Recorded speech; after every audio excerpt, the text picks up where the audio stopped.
దేశవ్యాప్తంగా వాహనదారులకు కేంద్ర ప్రభుత్వం భారీ షాక్ ఇచ్చింది. పెట్రోల్, డీజిల్పై లీటర్కు సగటున ₹3 పెంచుతున్నట్లు ప్రకటించింది. దీంతో తమపై తీవ్ర భారం పడుతుందని వాహనదారులు వాపోతున్నారు. 3 రోజుల క్రితమే బంగారంపై భారీగా సుంకం పెంచి కొనుగోలుదారులపై భారం మోపారన్నారు. ఇక ఇప్పుడు 5 రాష్ట్రాల ఎన్నికలయ్యేసరికి పెట్రోల్, డీజిల్పై రేట్లు పెంచి తమపై గుదిబండ వేశారని ఆవేదన వ్యక్తం చేస్తున్నారు. దీనిపై మరింత సమాచారాన్ని ఖమ్మం జిల్లా నుంచి మా ప్రతినిధి రజనీకాంత్ అందిస్తారు. యుద్ధం కారణంగా దేశం మొత్తం క్లిష్ట పరిస్థితుల్లో ఉందంటూ మాత్రానికి ప్రధాని మోడీ ఇటీవల హైదరాబాద్ సభలో మాత్రం కీలక వ్యాఖ్యలు చేశారు. కీలక వ్యాఖ్యల సందర్భంగా మాత్రం పలు రకాలుగా దేశీయంగా మాత్రం దేశీయ ఉత్పత్తులు మాత్రమే కొనుగోలు చేయాలి. దాంతోపాటు పెట్రోలు, డీజిల్ కూడా ఆదా చేయాలి. ఎక్కువ అవసరమైతేనే మాత్రం అవసరమైన మేరకు మాత్రమే దాన్ని వాడకం చేయాలి. దాంతోపాటుగా ఎల్పీజీ ధరలు కూడా పెరగవచ్చు అనే ఈ మధ్యలో నేపథ్యం అని చెప్పాడు. మా బంగారాన్ని కూడా పూర్తిగా ఏడాది పాటు కొనుగోలు చేయొద్దు అని చెప్పాడు. ఆల్ ఆఫ్ సడన్గా 2 రోజుల క్రితం మాత్రం బంగారం ధరలు కూడా ₹14,000 పెరిగి ఈ రోజు ప్రస్తుతం కమర్షియల్ సిలిండర్లు కూడా రేట్లు పెంచాడు. ప్రస్తుతం ఈ రోజు పెట్రోల్, డీజిల్ రేట్లు కూడా ₹3 చొప్పున పెంచాడు. ప్రజలపై భారం ఏ విధంగా పడుతుంది? ఖచ్చితంగా భారం పడుతుందండి.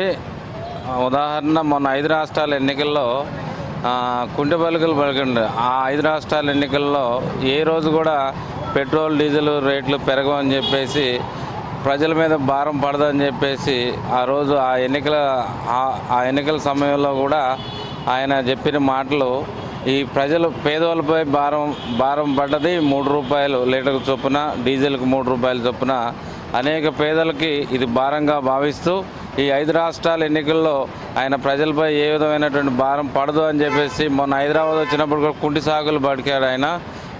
బంగారం కొనొద్దు, అది చేయొద్దు, ఇది చేయొద్దు అని చెప్పేసి దేశ ప్రధాని ఇట్లా ఉండటం చాలా విడ్డూరం. దయచేసి పేదలపై పడుతున్న భారాన్ని దయచేసి ప్రభుత్వం భావించి దీన్ని తగ్గించే విధంగా చూడాలని రాష్ట్ర ప్రభుత్వాన్ని కోరుతా ఉన్నాం.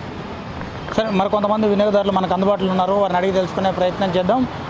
ఇప్పటికే ఒక పక్క దేశవ్యాప్తంగా కూడా సంక్షోభం కూడా ఏర్పడుతుంది అని చెప్పేసి కొంత అన్ని రకాలైన వస్తువులపై మాత్రం సుంకం తగ్గించుకోవాలని చెప్తున్నాం. చెప్పడం లీటర్కి పెట్రోల్, డీజిల్పై మాత్రం ₹3 భారం పెట్టాడు. ఇప్పుడు దీన్ని ఏ విధంగా చూడొచ్చు అంటారు?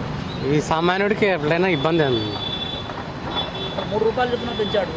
అదే మామూలుగా ఉన్న వాళ్ళకంటే వేర్లే, కానీ సామాన్యుడికి ఇట్లా ₹3 పెంచితే ఇబ్బంది కదా. సరే, మనతో పాటు కొంతమంది వినియోగదారులు ఉన్నారు. వాళ్ళకి తెలుసుకుంటున్నాం. చెప్పండి బ్రదర్, ఈ పెట్రోల్ మీద ₹3, డీజిల్ మీద ₹3 ఈరోజు తాజాగా పెంచాడు. 3 రోజుల క్రితం బంగారం మీద 14,000 పెంచాడు. మన కమర్షియల్ సిలిండర్ మీద పెంచాడు. అసలు ఎలా చూడొచ్చు ఈ పరిపాలన? ఏముంది సార్, అంతా జనాలు దోపిడి రాజ్యాలు, దొంగల రాజ్యం అన్నట్టు ఉన్నది. ఎవడు అడిగేవాడు లేడు, ప్రశ్నించేవాడు లేడు. అంతా అయోమయం, గందరగోళం, దోసుకోవటం అన్నట్టే ఉంది ప్రభుత్వం. అది ప్రజలను ఇబ్బంది పెట్టడం తప్పితే ఏమంటారు? ఎవడు చేస్తాడంటే ఎవడు చేసేవాడు లేడు, దిక్కు దివాన్ లేదు. డీజిల్ వాడకంతో ఉన్న ఆటో వాహనదారులు ఉన్నారు. వారిని అడిగి కూడా తెలుసుకునే ప్రయత్నం చేద్దాం. దాదాపు దీనికి సంబంధించింది కూడా దాదాపు ప్రతి చోట కూడా ఈ అన్ని భారాలు కూడా పెంచుతున్న పరిస్థితి ఉంది. బ్రదర్, డీజిల్ మీద మోడీ ₹3 పెంచాడు, ఎలా చూడాలి? ఎలా అయింది? మాకు ఎలా బతకాలి? కిరాయిలు ఫ్రీ బస్సులు వేసారు. మేము ఇలా ఉంటే ఇలా ₹3 పెంచితే ఏం చేస్తాం? ఏం చేసేది? రోజుకి ఎంత డీజిల్ వాడతారు మీరు? మాకు 500 వాడతాం రోజుకి. ఒక పక్క ఆర్టీసీ భారం ఇదొకటి, డీజిల్ ఒకటి, ఆర్టీసీ భారం.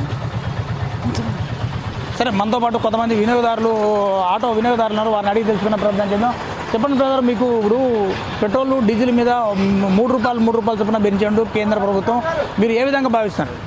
ఇప్పుడు ఫ్రీ బస్సులు ఉన్నాయి కదన్నా, ఫ్రీ బస్సుల వల్ల మాకు ఇప్పుడు దాకా చాలా ఇబ్బందికరంగా ఉంది.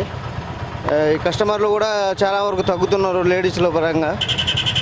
అందులోనూ ఈ పెట్రోల్, డీజిల్ పెంచేసరికి కొద్దిగా ఇబ్బందిగా ఉంది. ప్రభుత్వం గ్రహించి కొంచెం రేట్లు తగ్గాల్సిందిగా కోరుకుంటున్నాం. సరే, మనతో పాటు కొంతమంది ఆటో వినియోగదారులు ఉన్నారు, ఆటో డ్రైవర్లు ఉన్నారు. చెప్పండి, మీరు ఈరోజు కేంద్ర ప్రభుత్వం పెట్రోల్, డీజిల్ మీద ₹3 చొప్పున మీ మీద వడ్డన పెట్టింది, ఏ విధంగా చూడొచ్చు? కేంద్ర ప్రభుత్వం వడ్డన పెట్టడం, మళ్ళీ ఈ రాష్ట్ర గవర్నమెంట్ మమ్మల్ని ఉచిత బస్సుల వల్ల మాకు జీవనోపాధి పూర్తిగా కోల్పోయాను. దానిపైన ఇప్పుడు కేంద్ర ప్రభుత్వం ఇంకొక భారం మోపింది కాబట్టి మాకు జీవనోపాధి చాలా ఘోరంగా తయారైంది.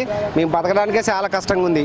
సరే, ఓవరాల్గా చూడవచ్చు. దీనికి సంబంధించింది కూడా దాదాపు ఒక పక్క కేంద్ర ప్రభుత్వం అన్ని రకాల వస్తువులపై కూడా పూర్తిగా సుంకం పెంచుతున్న పరిస్థితి. 3 రోజుల క్రితం మాత్రానికి బంగారంపై మాత్రానికి భారీగా సుంకం పెంచాడు. మరోపక్క ఇప్పటికే ధరలు తగ్గించుకోవాలి, అన్ని వస్తువులపై మాత్రానికి వాడకం తగ్గించుకోవాలంటూ మొత్తం చెప్పి 5 రాష్ట్రాల ఎన్నికలు ముగియగానే మాత్రానికి పేద ప్రజలపై మొత్తం ఈ రాష్ట్రాల్లో ఉన్న పేద ప్రజలు డీజిల్ పెట్రోల్ వాడారు. దాంతోపాటు బంగారం కొనుగోలుదారులపై కూడా పూర్తిగా అందరిపై మాత్రానికి భారం మోడీ నెట్టం పక్క ఇక్కడ ప్రజలు కూడా పెదవిరుస్తున్న పరిస్థితి. మరోపక్క ఇక్కడ తెలంగాణ రాష్ట్రంలో ఆర్టీసీ బస్సులలో పూర్తిగా ఉచిత బస్సులు మహిళలకు ఉచిత బస్సులు ఉండటం మాత్రానికి ఆటో వినియోగదారులు మాత్రం ఆటోలు మాత్రం తమకు ఆటోలలో మాత్రం తీవ్ర నష్టం వస్తుంది. ఇప్పటికే మరోపక్క కేంద్రం పెంచిన ₹3 డీజిల్ కేంద్రంపై డీజిల్పై ₹3 పెంచడంతో మాత్రం మేము నడివిరిగే పరిస్థితి ఉందని చెప్పి ప్రజలు కూడా చెప్తున్నారు. ఇది ఖమ్మం జిల్లా నాయసరావుతో రజనీకాంత్, ప్రైమ్ మినిస్టర్ ఖమ్మం.